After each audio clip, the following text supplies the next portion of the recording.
1970స్‌లో అండి. నేను నాగార్జున సాగర్‌లో ఉన్నప్పుడు రెండో క్లాస్, మూడో క్లాస్ చదువుతున్న రోజుల్లో ఒక స్వామీజీ అక్కడ గుడికొచ్చారు. గుడికొస్తే అందరూ ఆయన దగ్గరికి వెళ్తున్నారు. ఆయన అద్వైతం గురించి ప్రవచనాలు చెప్తున్నారు. నేను మా అమ్మని తీసుకొని వెళ్ళాను. ఆయన అందరిని క్వెషన్స్ అడుగుతున్నారు. మా అమ్మని లేపడిగారు.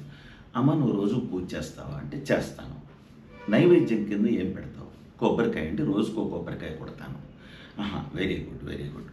మరి ఆహ్, గుడికెప్పుడు వెళ్తావు?" "వారానికి ఒకసారి వెళ్తానండి."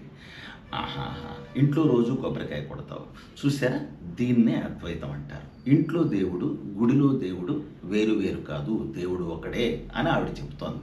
అంటూనే నేను లేచి, "అంటే ఇంట్లో కొబ్బరికాయ కొడితే 2 చిప్పలు మనకే ఉంటాయి కదండీ! గుడిలో కనుక కొడితే ఒక చిప్పే ఇస్తారు" అన్నాను. అంటూనే చూసారా ఆ అబ్బాయి ఎంత చక్కగా చెప్పాడో? దీన్నే పుణ్యం, పురుషార్థం అంటారు. పుణ్యం, పురుషార్థం అంటారు. ఆయన చక్కగా